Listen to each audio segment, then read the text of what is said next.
Canadian author and poet Robert Morrison visited Heritage Regional High School recently. Robert Morrison is no stranger to Heritage Regional High School. He offers students a glimpse into the world of poetry and memoir. Mr. Morrison is a former educator, teacher, consultant, and principal who draws from his personal and school experiences to share with his audience. There is no doubt that students identify with many of his themes. Mr. Morrison both entertains and delivers his message with a theatrical flair, impacting his audience. His first memoir, To Pause and Flutterby, is a collection of his experiences both as a student and teacher, and it continues to be a favorite. His latest collection of poetry is entitled My Lady, My Lake. As Mr. Morrison tells students, the narrative allows the writer to distance himself from the subject, however, the poet's feelings are at the forefront, full of emotion. Students in Secondary 3, 4, and 5 will long remember his stories. Robert Morrison lives in Montreal and makes a point of traveling to all parts of the world. He shares his love of language with students. As students commented, he is an inspiration. Hello, my name is Mary Eva, and we're here today with Quebec poet, Robert Morrison. Robert Morrison is a former principal out on the West Island, a teacher, educator, language arts consultant, and all-round great poet. And he writes an awful lot of memoirs that students absolutely love.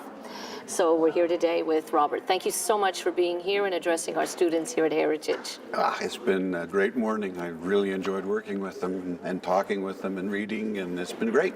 Yeah, we had our very first morning session where Secondary 4 and Secondary 3 students, and then later on this morning we had all the Secondary 5 groups as well as a creative writing class. And I think all students have left with a great amount of knowledge and absolute love for your poetry. Well, thank you. And especially your memoirs. In your To Pause and Flutterby, which is the very first published book of memoirs, that's one of the things that the students enjoyed reading, and they questioned your use of names and if these people were actually their real names, or did you fictionalize the characters, and how much is true and how much is not? How much can you call a memoir and how much can you call fiction? It is, the whole definition of memoir is that it's accurate, it's a memory. It's colored by my memory, but my attempt was to capture those events as they happened and with the people that were present. And in that story, Harelip, that I read, I have actually shown that story to the two other characters that share it with me, and the memories match. They remember details that I had forgotten, and I remember details that they went, oh yes, we'd forgotten that. But certainly the gist of it was there as a shared memory among us. So in memoir, you have to tell the truth.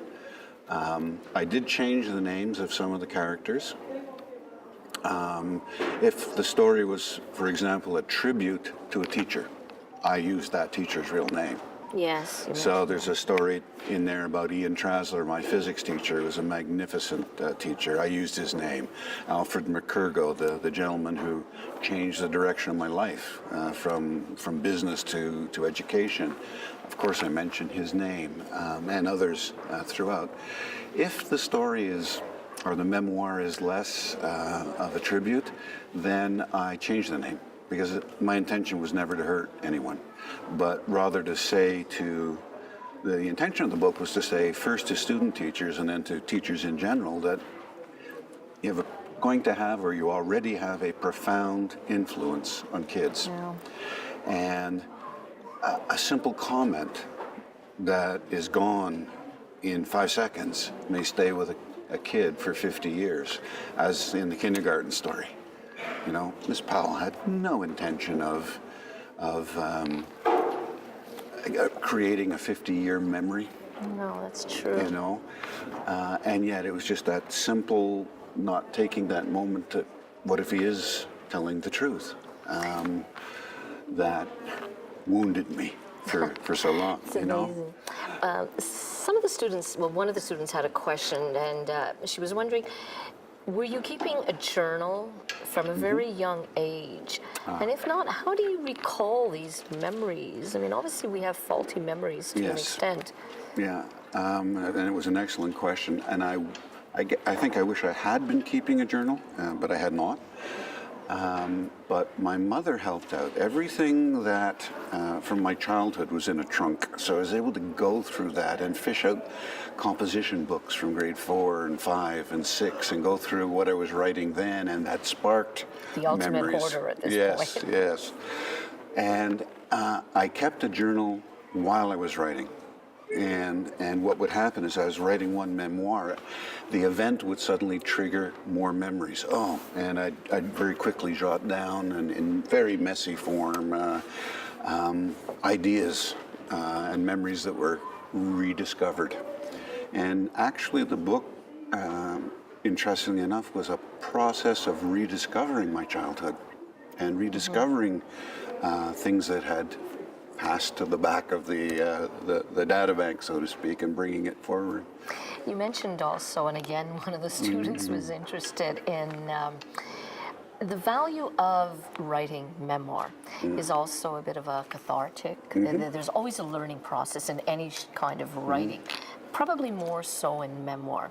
And poetry. And poetry, yes, obviously in poetry. And you did mention that in poetry you're out there. Yeah. You know, whereas here you kind of Here's sort my of step juggler. back. That's right, you can step back. Yeah. How would you comment on that?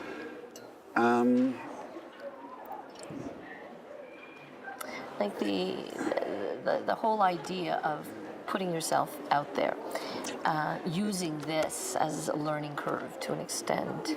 It's, first of all, writing is scary. I was just sharing that with, talking to one young lady just before lunch, and how it's an act that's frightening. You know, there's first of all the famous terror of the blank page. You know, what I'm blocked. What am I going to write today? And then there's the fear of how much of myself have I exposed. And then there's also the fear of failure, because no matter how rich in your head this story is, you never get it all into the text. It's an act of failure. Yeah, and you also mentioned that once it's out there, it's no longer yours. Yep. It's for the public, and they can take what they want from it. And react to it in any way they so choose. The analogy I use is a graphic painter paints a painting and sells it. It's gone. It belongs to somebody else who can resell it or do whatever they want. And the same thing when you sell to a publisher. You know, they are going to bring in editors and they're going to reshape it, and you're going to have to struggle with them as an artist. And it's a very difficult, combative almost situation. Other times it works well. The editors come up with great ideas, and you go, "Wow, yeah, I'll pursue that." You know. Yeah, and you had mentioned also the title, "To Pause and Flutterby," was not the original title. It was Chalk Dust. Nope, it was Chalk Dust, and the editor chose a quote. That's why it's in quotes, from a poem that a student wrote for me in my very first class in grade 8. To Pause and Flutterby, and I'm in a bit of a quandary right now because we're going into our second printing, and I have opportunity to make some minor changes, and by a week Friday, I have to decide whether to go back to Chalk Dust or leave it that way. Well, you didn't get very much of a reaction here. When you asked, you had half the bodies saying Chalk Dust, the other half saying, "Oh, I like that one. It's so existentialist to an extent." Exactly, and they presented very, very strong arguments. You know? So you still have a dilemma to think about. I still have a dilemma on that one. But your second poetry book is My Lady, My Lake, and I really like the idea of the Sphinx. You're also well-rounded traveler, quite a bit, you know. And in this particular book, all the poems are really great, but this one in particular is My Father's Wall. And I'm just going to read the first stanza, and perhaps you can put it a little bit more into perspective. The first headline is Daughters.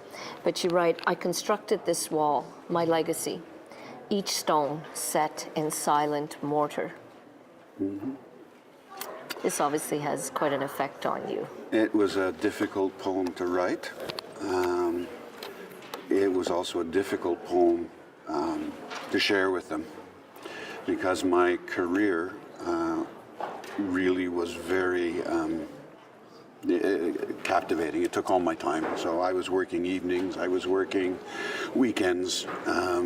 During the day as a high school principal, you know, I'd be wandering the school, dealing with the problems that were occurring, dealing with what I called people. People came first. Yes. But then the school board was always after me for all that paperwork, you know, so that was the weekends. I would go in on the weekend. My secretary hated Mondays because it would just be piled up in her office, you know, that had to be followed up on. And what I missed out on were the teenage years with my daughters, doing the things that a father should do and would love to do with his daughters. And so that poem tries to capture my regret and express it to them. Have you shared it Oh, yes. with your daughter? Oh, yes, absolutely. Even before it was published. It was, I guess, my way of reaching through, you know, because the end of the poem is about smashing the wall, you know.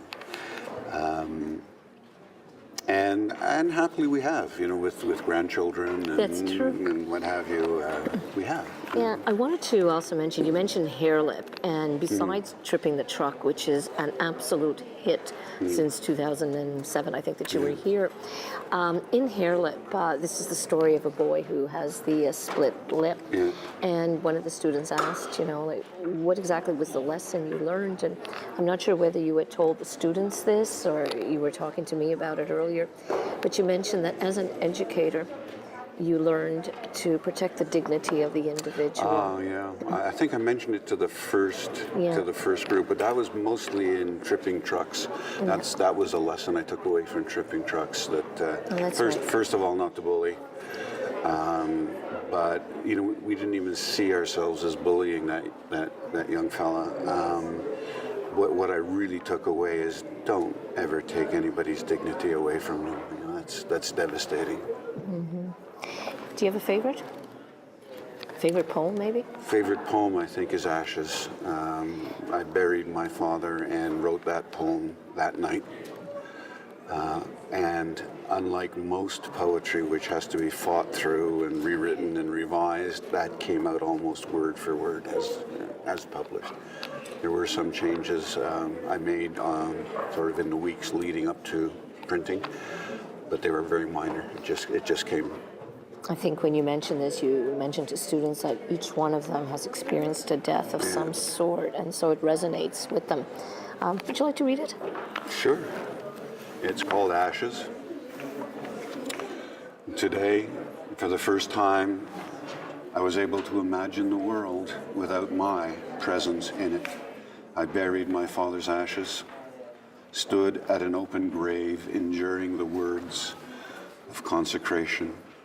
I caressed the cold marble urn with my thumbs, as if I were still at his bedside, stroking his forehead, knelt and placed the urn in stark loam, inhaled of its musk sweet scent.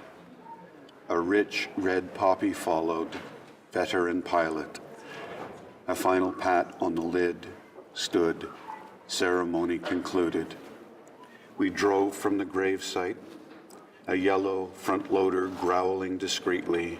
The grave would be filled long before we reached the solace of home. We quit the quiet of cemetery, thrust into the traffic of boulevard.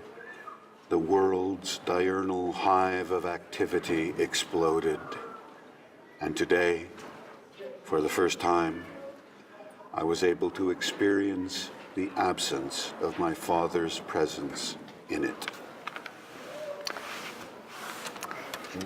Thank you so much. I think you're a great inspiration to many, many people here, including our teachers. I think we as well have learned quite a lot, and I thank you so much. I think our students here at Heritage are very fortunate to have you here. But I do have one last question. Sure. What advice to aspiring writers, because we do have quite a few here in our school, and I know some of them were asking you how to get published. But First of all, write. Second of all, meet and connect with other people who are writing. Writing is a solitary, very solitary event, and you need to get with other people, to share ideas, to feel validated. One young lady said, "How do you know, when your work is good enough to publish?" Sometimes there's 2 or 3 poems in there I wish weren't in there. I wish weren't published. But other writers give you that objective feedback. They give you the reaction. And then third of all, find ways to print, find ways to publish, find ways to get out there. That validates you. Am I a writer? You're a writer because you write, but also because you publish. Robert Morrison, thank you so much, and we look forward to further visits. Oh, anytime. My All right. delight. Thank you very much. Thank you.